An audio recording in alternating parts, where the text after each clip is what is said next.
Hey, it's John Alpic. Welcome back to the show.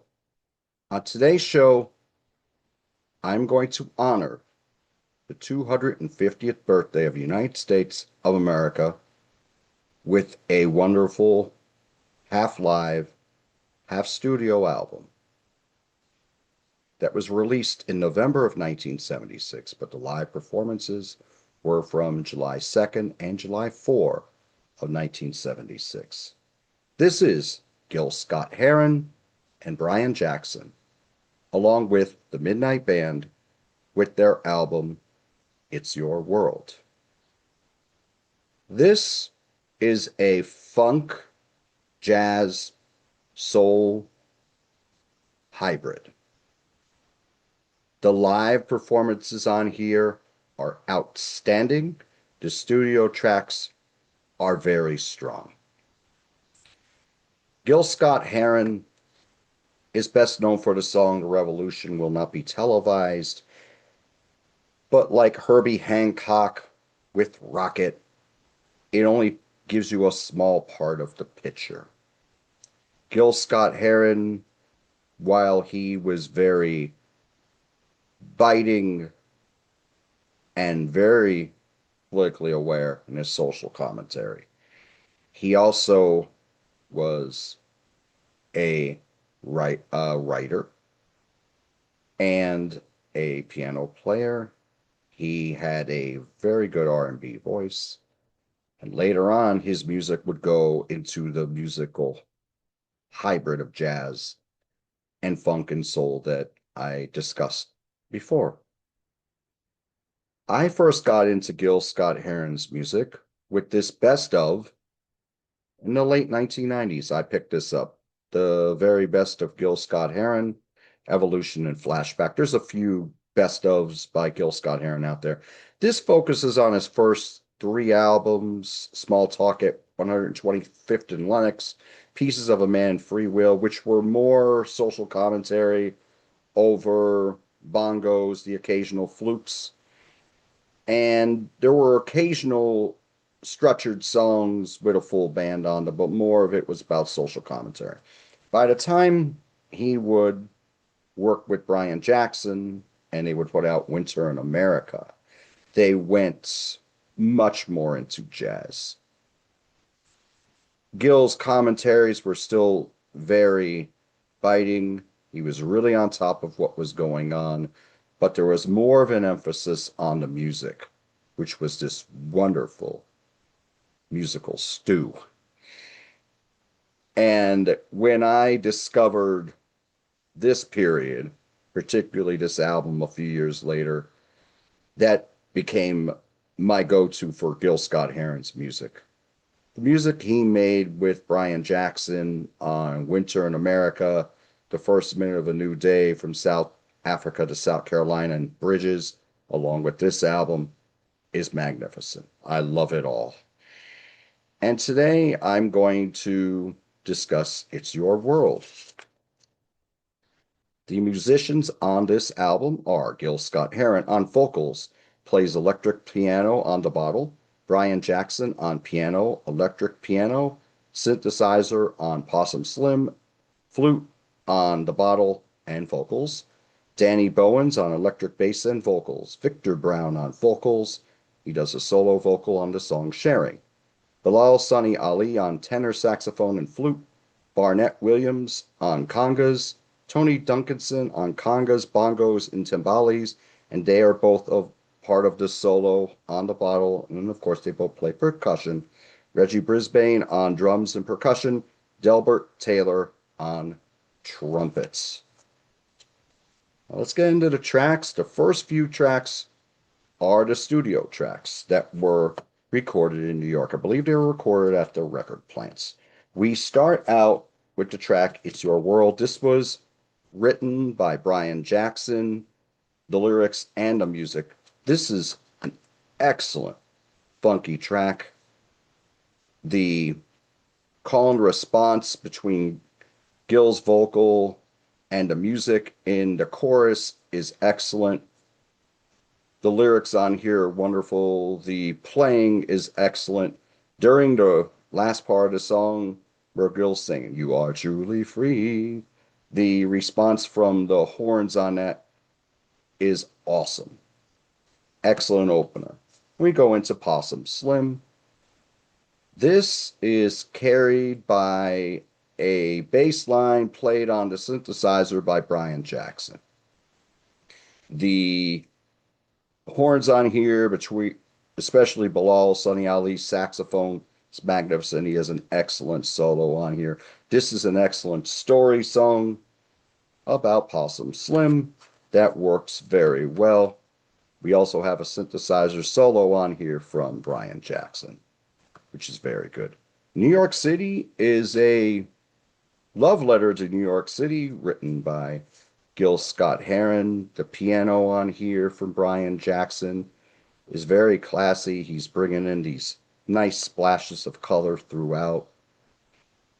During the pre-chorus, these horns add a lot of grace to the proceedings.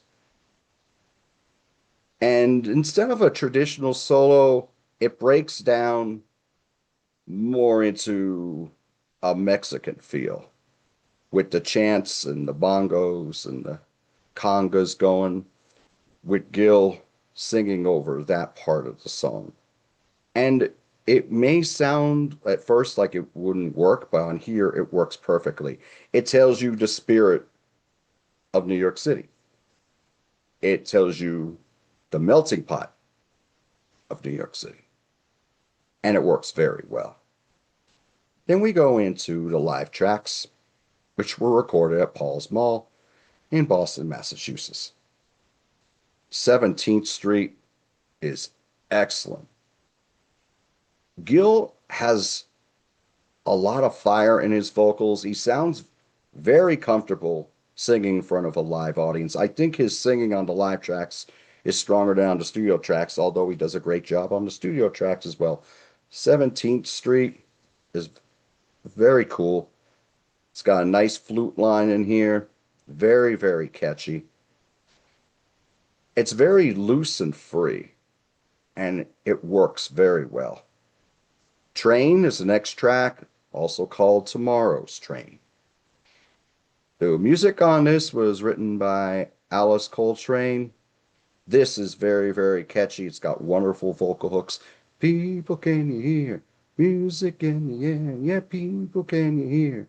Music everywhere. It's excellent. And this is more kinetic. It's very cool.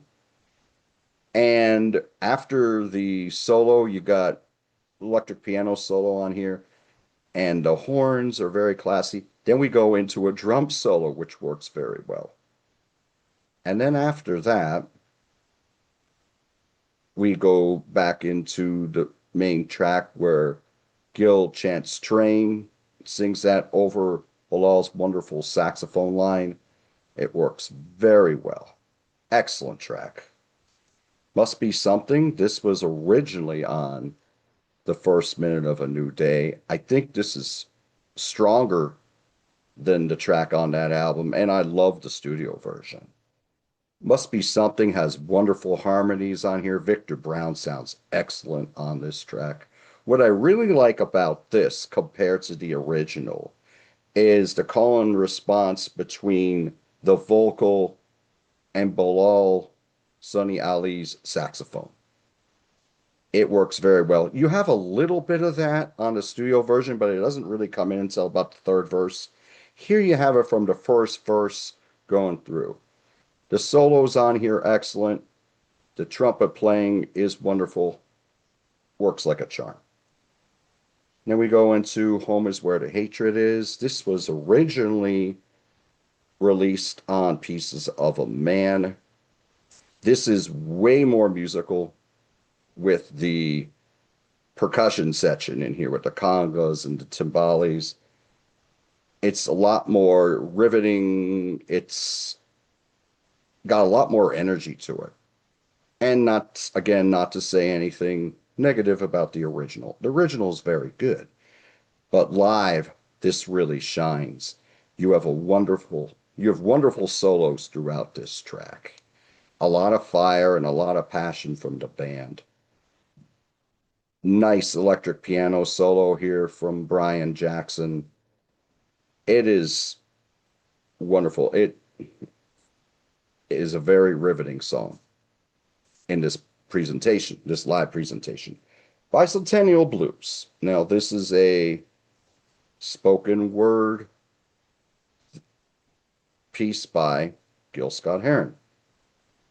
This, I believe, was his second spoken word piece without music that was recorded and placed out on vinyl. The first one was on the First Minute of a New Day album. Bicentennial Blues is very cool because it talks about the history of the country and also talking about what was going on at that time. Let me just read a few lines from this. Fortunately, on this TVT version, TVT reissued a lot of the Gil Scott-Heron and Brian Jackson albums in 2000. You got all the lyrics on here, including the lyrics from Bicentennial Blues. I'll just read a few lines. I'm not going to go into the political lines in here. The blues was born on the American wilderness. The blues was born on the beaches where the slave ships docked. Born on the slave's man, Auchinblock. The blues was born and carried on the howling wind. The blues grew up a slave. The blues grew up as poverty. The blues grew up in Nat Turner visions. The blues grew up in Harriet Tubman courage. The blues grew up in small town deprivation. The blues grew up in the big city isolation. The blues grew up in the nightmares of the white man. The blues grew up in the blues singing of Bessie and Billy and Ma. The blues grew up in Satchmo's horn, on Duke's piano, in Langston's poetry, on Robson's baritone. The point is that the blues has grown. The blues has grown now full grown, and you could trace the evolution of the blues on a parallel line with the evolution of this country from Plymouth Rock to acid rock, from 13 states to Watergate. The blues has grown, but not the home. The blues has grown, but the country has not. The blues remembers everything the country forgot. At this point, in my opinion, in Gil Scott-Heron's career, he was more aware than angry. He was always aware, but now there's more of a focus of the awareness of what's going on than the anger that he was presenting on those earlier albums. And I think that ran very cohesively, in cohesion, with the music that was presented here, which is mellower. He was doing a lot more ballads at this point, and although you don't really have a ballad on here until the very end. Whether side you're on, you cannot help but respect Gil Scott-Heron's social consciousness, social conscious. And he was a very influential man and a very intelligent man. The next track is The Bottle, which was a big hit on the R&B charts. I think it hit number 29 on the R&B charts, and this is a very extended version. We got a wonderful percussion solo on here. It has a lot more energy than you have on the studio version. The flutes play a very integral part. It's a very catchy song. It very lyrically poignant, yet very memorable and catchy. Great melody in it too, even without the lyrics in here, describing very poignantly about the dangers of alcoholism. It's very impressive musically, and the lyric adds so much more to it. It's one of Gil Scott-Heron's finest songs, finest compositions from Gil and Brian and the Midnight Band. Wonderful track. The last track is Sharing. Victor Brown does the solo vocal on this, and it is a tearjerker, is that vocal from Victor. This is definitely more in the ballad category. The horn lines here are so elegant. Victor's high tenor voice is to die for on this track. And his voice, his performance on here will bring you to tears. Very elegant, very understated compared to the other songs on here, including the other studio tracks, which have a lot more of a groove to it. This is definitely more of like a lounge song. It's very well done. And Victor shines like the sun. That long note he has at the end, which with the piano splashes coming in the end during the fade out, is magnificent. And this is magnificent. Gil Scott-Heron and Brian Jackson, along with the Midnight Band, and their part live, part studio album, It's Your World. In America, when I was growing up, we always said, America's a melting pot. Musically, that's what you have here. No guitar. So many other instruments brought into that stew. It is a beautiful album. The musical performances are outstanding, as are the songs. Wonderful. And listen to some Gil Scott-Heron and Brian Jackson today. So all of you have been watching, let me know what you think of It's Your World. What are your favorite songs on this album? What do you think of Gil Scott-Heron and Brian Jackson's music? Do you only know Gil Scott-Heron for the song The Revolution Will Not Be Televised, which was very influential to rap music? What are your favorite tracks, favorite albums? Have you ever seen Gil Scott-Heron and Brian Jackson live? I never did. I was too young, but I remember he did play at Woodstock 94. That was my first time. That would have been my entry point rather than the best of Gil Scott-Heron CD, the very best of Gil Scott-Heron CD. And now I think about it, it would have definitely been that performance at Woodstock in 94. Please let me know in the comments what you think of Gil Scott-Heron and Brian Jackson's It's Your World. Happy 250th birthday, United States of America. Happy 4th of July to all my friends and family in the United States. Happy belated Canada Day to all my friends in Canada. And all my friends around the world who are watching, I hope you all have a wonderful day. Thank you for watching the video, and I'll talk to you soon.